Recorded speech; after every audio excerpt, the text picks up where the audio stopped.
seated.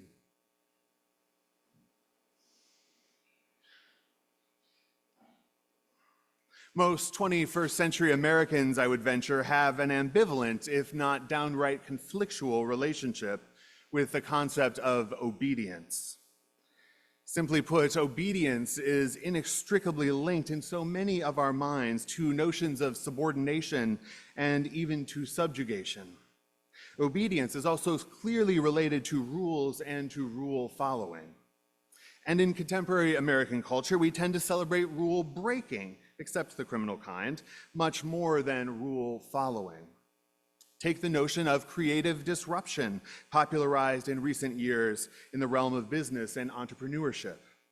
Or take any number of trends in arts and culture, so many of which celebrate any and all forms of expression that disrupt artistic convention and social norms.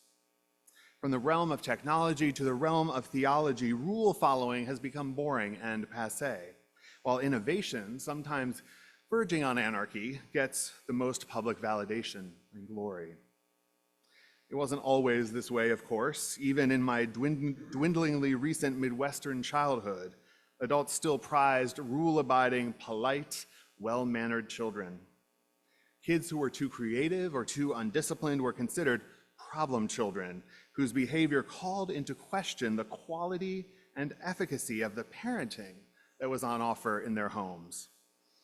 And yet, even in the buttoned-up Midwest, a certain kind of genteel renegade would still generally be granted elevated standing over and above the obedient and law-abiding masses, because obedience ultimately just isn't all that interesting. And so I come before you today with some trepidation. I fear that you will not be interested in hearing about obedience. I fear that I will not be able to reframe obedience in an appetizing and even palatable way. I fear that I will not do our scriptures justice, because obedience is indeed an inalienable aspect of our scriptural and theological heritage, and as such, I believe it deserves at least a sympathetic hearing.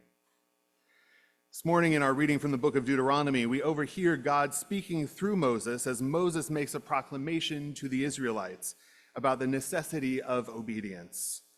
The necessity of obedience in particular in their covenantal partnership with God. Moses says, "If you obey the commandments of the Lord your God by loving the Lord your God and walking in God's ways, then you shall live and become numerous. If you are good, then you can have a cookie. If you obey, then you shall live." But is God's relationship with Israel and with us really this conditional? Isn't God's love for us meant to be ultimately unconditional? And isn't unconditional love at least implied in the notion of grace? And if it is, how then can we reconcile these seemingly divergent emphases in our scriptural portrayals of God? Well, as is the case with so many aspects of our scriptures, as well as the life of faith, we may well land upon a both-and approach to these matters. But to begin, let's first recall the situation of the Israelites prior to their receiving the Ten Commandments. We turn to Bible scholar Walter Brueggemann for help in establishing our context. I'll paraphrase Brueggemann, who sets the stage in this way. Israel's shaping memory for all time is the memory of the time in servitude in Egypt. Israel went to Egypt because there was a famine in the land of promise, so they went to the only place that had bread. And it is not at all surprising that Egypt had bread when others didn't. For the Egyptians practiced a demanding, greedy monopoly of grain and food. Israel went to Egypt in order to be fed by the monopoly, and they were indeed fed. But the food cost them in turn their cattle, their land, and ultimately their freedom. For the Egyptian monopoly exacted from them the price always exacted by monopolies. Israel went for bread, but along with bread, Israel soon got a harsh, single, all-encompassing commandment: make bricks, make more bricks. For Egypt's Pharaoh cared only for his self-aggrandizing building program and amassing the slave labor needed to accomplish it. Into this context then came the burning bush, the person of Moses, and the possibility of rescue from slavery. Freedom from the imperial command of making more bricks came from a God whose name they had never previously heard, Yahweh. By the hard way of the wilderness, Israel arrived at Mount Sinai. Israel had as yet no particular details of what this God, Yahweh, would require of them. But Israel believed that Yahweh's regime had to be better than Pharaoh's brick quotas.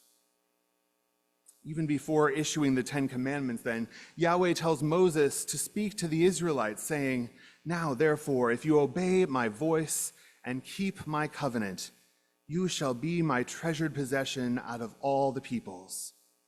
Indeed, the whole earth is mine, but you shall be for me a priestly kingdom and a holy nation."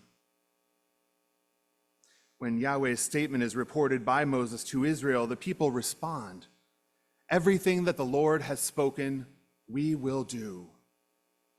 Perhaps to our surprise, Israel signed on willingly to this alternative. They signed a blank check. They agreed to the commands of Yahweh without knowing what they would be. They did so perhaps because anything would be better than the Pharaoh, or perhaps because they had come to trust this God who had led them out of slavery in Egypt. After this initial vow of fidelity, Yahweh then speaks to Israel directly 10 times and not more. And the way the Bible is set up, Yahweh never gives any more commands directly to Israel. In Walter Brueggemann's interpretation, however, these 10 words were enough. As he explains, the intent of this set of 10 commands is to bring every zone of life under the rule of Yahweh. That is, to wrest it zone by zone from the aegis of Pharaoh. Indeed, the commands of Yahweh contrast sharply with the commands of Pharaoh, for at the center is Sabbath and not bricks. They are, moreover, an act of grace, for now Israel knows what is required by Yahweh. Israel does not have to guess or wait for more guidance. Finally, furthermore, the commands are also a declaration of fundamental social policy. The antithesis between the Egyptian gods and Yahweh, the God of the Exodus, has its inescapable counterpart in the contrasting social intentionalities of Egyptian imperial policy marked by monopoly and exploitation, and the will of Yahweh marked by covenantal egalitarianism. End quote. Well, with that exposition of the meta-narrative surrounding the establishment of the covenant between God and Israel, we must now ask what difference it makes for us as we receive the words of Deuteronomy spoken to us and for us this morning. Choose life so that you and your descendants may live, loving the Lord your God, obeying God, and holding fast to God. Loving, obeying, and holding fast. What does choosing life mean for us at this moment in time? And what does it mean to obey? And is it possible for obedience to be somehow liberating, as it was for the Israelites? We may also still have on our minds questions about the conditionality or unconditionality of God's relationship with us. With Brueggemann, then, I would contend that our relationship with God, like most serious human relationships, is at once both profoundly conditional and massively unconditional, which is also to say that these relationships are neither conditional nor unconditional.